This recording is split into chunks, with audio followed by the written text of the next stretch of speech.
One of the most famous and prolific inventors of all time, Thomas Alva Edison exerted a tremendous influence on modern life, contributing inventions such as the incandescent light bulb, the phonograph, and the motion picture camera, as well as improving the telegraph and telephone. In his 84 years, he acquired an astounding 1,093 patents. Aside from being an inventor, Edison also managed to become a successful manufacturer and businessman, marketing his inventions to the public. A myriad of business liaisons, partnerships, and corporations filled Edison's life, and legal battles over various patents and corporations were continuous.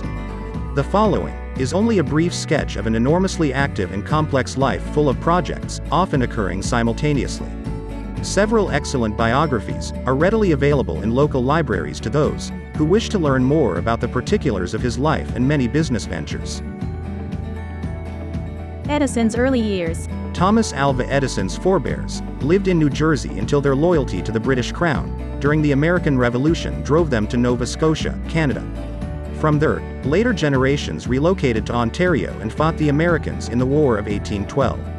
Edison's mother, Nancy Elliott, was originally from New York until her family moved to Vienna, Canada, where she met Sam Edison Jr., whom she later married. When Sam became involved in an unsuccessful insurrection in Ontario in the 1830s, he was forced to flee to the United States, and in 1839 they made their home in Milan, Ohio. Thomas Alva Edison was born to Sam and Nancy on February 11, 1847, in Milan, Ohio. Known as Al in his youth, Edison was the youngest of 7 children, 4 of whom survived to adulthood. Edison tended to be in poor health when young. To seek a better fortune, Sam Edison moved the family to Port Huron, Michigan, in 1854, where he worked in the lumber business. Edison was a poor student. When a schoolmaster called Edison addled, his furious mother took him out of the school and proceeded to teach him at home. Edison said many years later, "My mother was the making of me. She was so true, so sure of me, and I felt I had someone to live for, someone I must not disappoint." At an early age, he showed a fascination for mechanical things and for chemical experiments. In 1859, Edison took a job selling newspapers and candy on the Grand Trunk Railroad to Detroit. In the baggage car, he set up a laboratory for his chemistry experiments and a printing press, where he started the Grand Trunk Herald, the first newspaper published on a train. An accidental fire forced him to stop his experiments on board. Around the age of 12, Edison lost almost all his hearing. There are several theories as to what caused his hearing loss. Some attribute it to the aftereffects of scarlet fever which he had as a child. Others blame it on a conductor boxing his ears after Edison caused a fire in the baggage car, an incident which Edison claimed never happened. Edison himself blamed it on an incident in which he was grabbed by his ears and lifted to a train. He did not let his disability discourage him, however, and often treated it as an asset, since it made it easier for him to concentrate on his experiments and research. Undoubtedly, though, his deafness made him more solitary and shy in dealings with others. Telegraph work. In 1862, Edison rescued a 3-year-old from a track where a boxcar was about to roll into him. The grateful father, J.U. Mackenzie, taught Edison railroad telegraphy as a reward. That winter, he took a job as a telegraph operator in Port Huron. In the meantime, he continued his scientific experiments on the side. Between 1863 and 1867, Edison migrated from city to city in the United States taking available telegraph jobs. In 1868, Edison moved to Boston, where he worked in the Western Union office and worked even more on his inventions. In January 1869, Edison resigned his job, intending to devote himself full-time to inventing things. His first invention to receive a patent was the electric vote recorder, in June 1869. Daunted by politicians' reluctance to use the machine, he decided that in the future he would not waste time inventing things that no one wanted. Edison moved to New York City in the middle of 1869. A friend, Franklin L. Pope, allowed Edison to sleep in a room at Samuel Law's Gold Indicator Company where he was employed. When Edison managed to fix a broken machine there, he was hired to manage and improve the printer machines. During the next period of his life, Edison became involved in multiple projects and partnerships dealing with the telegraph. In October 1869, Edison formed with Franklin L. Pope and James Ashley the organization Pope, Edison & Co. They advertised themselves as electrical engineers and constructors of electrical devices. Edison received several patents for improvements to the telegraph. The partnership merged with the Gold and Stock Telegraph Company in 1870. Edison also established the Newark Telegraph Works in Newark, New Jersey, with William Unger to manufacture stock printers.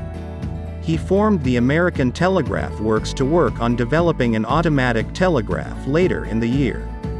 In 1874 he began to work on a multiplex telegraphic system for Western Union, ultimately developing a quadruplex telegraph, which could send two messages simultaneously in both directions. When Edison sold his patent rights to the quadruplex to the rival Atlantic and Pacific Telegraph Company, a series of court battles followed in which Western Union won. Besides other telegraph inventions, he also developed an electric pen in 1875.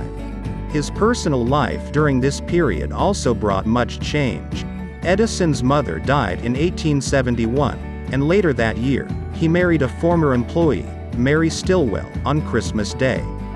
While Edison clearly loved his wife, their relationship was fraught with difficulties, primarily his preoccupation with work and her constant illnesses.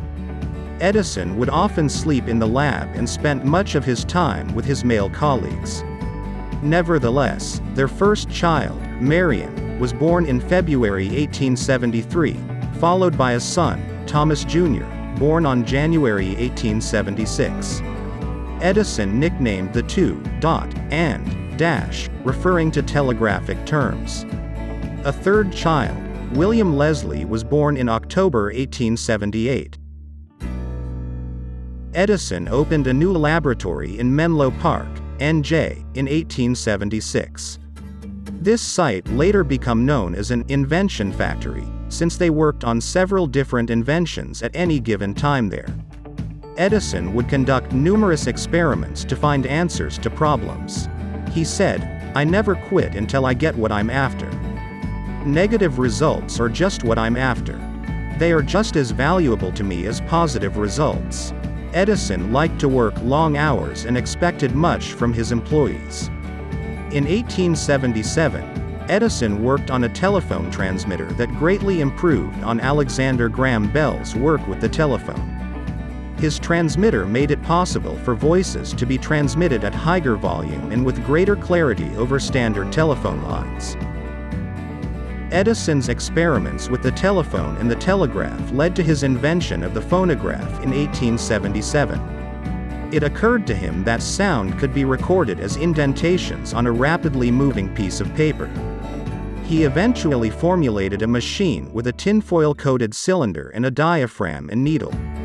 When Edison spoke the words, "Mary had a little lamb," into the mouthpiece, to his amazement the machine played the phrase back to him. The Edison-speaking phonograph company was established early in 1878 to market the machine, but the initial novelty value of the phonograph wore off, and Edison turned his attention elsewhere. Edison focused on the electric light system in 1878, setting aside the phonograph for almost a decade. With the backing of financiers, the Edison Electric Light Company was formed on November 15 to carry out experiments with electric lights and to control any patents resulting from them. In return for handing over his patents to the company, Edison received a large share of stock. Work continued into 1879, as the lab attempted not only to devise an incandescent bulb, but an entire electrical lighting system that could be supported in a city. A filament of carbonized thread proved to be the key to a long-lasting light bulb. Lamps were put in the laboratory, and many journeyed out to Menlo Park to see the new discovery. Edison focused on the electric light system in 1878, setting aside the phonograph for almost a decade. With the backing of financiers, the Edison Electric Light Company was formed on November 15 to carry out experiments with electric lights and to control any patents resulting from them. In return for handing over his patents to the company, Edison received a large share of stock.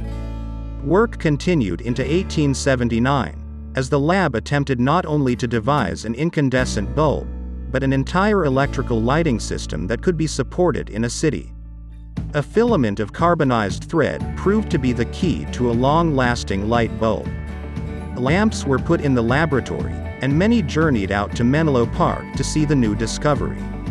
A special public exhibition at the lab was given for a multitude of amazed visitors on New Year's Eve.